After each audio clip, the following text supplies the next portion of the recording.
1, 2, 3, shoot. Ready? Yeah. 1, 2, 3, shoot. Oh! About to start? Yeah.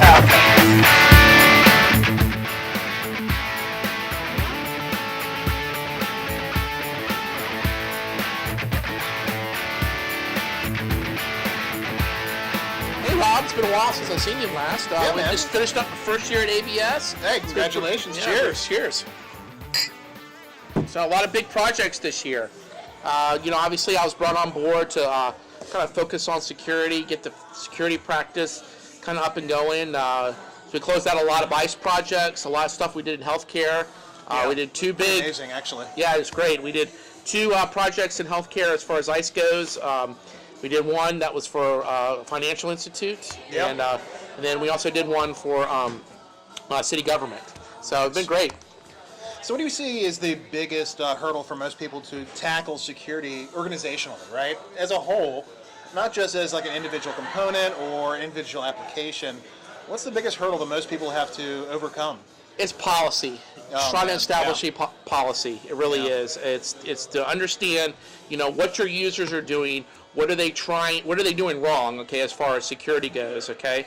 The other day I heard a statistic, and obviously it's been backed up a couple times, where 82% of all sort of vulnerabilities or attacks all come from email, and that's really where that policy comes into place. Where if you don't have good email habits as far as not clicking on links that you don't know of, or falling victim to phishing and things like that, it's not a good, you can't win at that game. Sure. So is there like a silver bullet, or is there like a layered strategy here? I mean, how does one overcome Layered those? strategy is good to think about it. Okay. Okay. There's obviously if you happen to still host your email services on-prem, you really need to start thinking about moving that into the cloud. Yeah. Okay, whether it's Office 365 or whatever the case may be. Sure. And then also, you really can't stop there with the protections. There's other cloud services that you can do as far as protecting from phishing and malware and things like that within the cloud. But the important thing is to move it off-prem so that your other servers that exist in your data center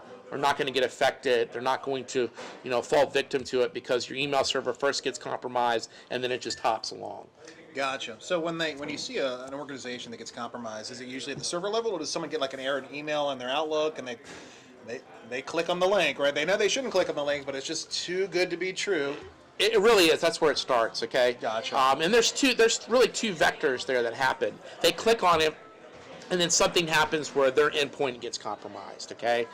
And then from that compromised endpoint, it sets up either a command and control from that endpoint, or some sort of like anchor sort of control where they can hop to other servers or things like that and start controlling them from there. And then the second vector really is that the account gets compromised. Gotcha. Okay, and that's really where if I was going to concentrate efforts on improving my security posture going forward, that's really where I would go at.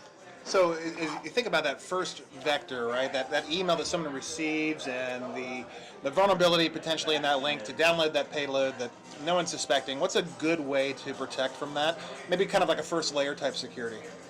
So first layer kind of security that, let's just go over the social aspect of it, okay? Okay. Okay, a policy saying, hey, let's do some training.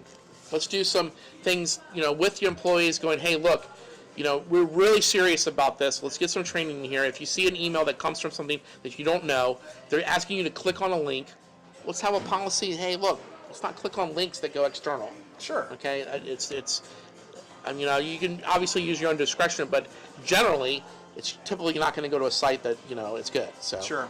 And people are people, especially if they've had a couple of beers, right? Yeah, right. Even if they click on that link, what's to safeguard an organization, from accessing that payload?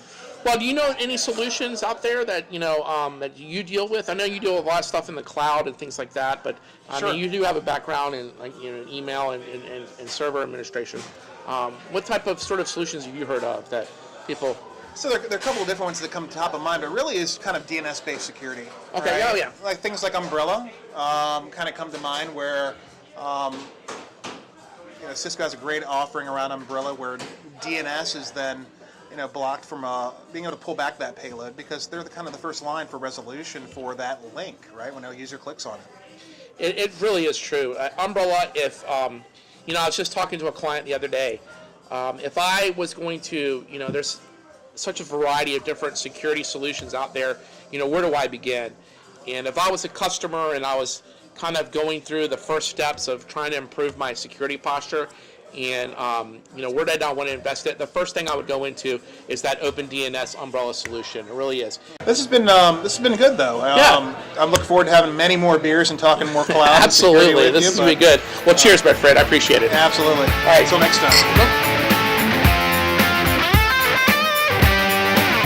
Golden. Hating, patrolling, trying to catch me riding dirty. Y'all didn't get that, did you? Yeah, you did. There we go. Crushed it. Like, absolutely crushed it.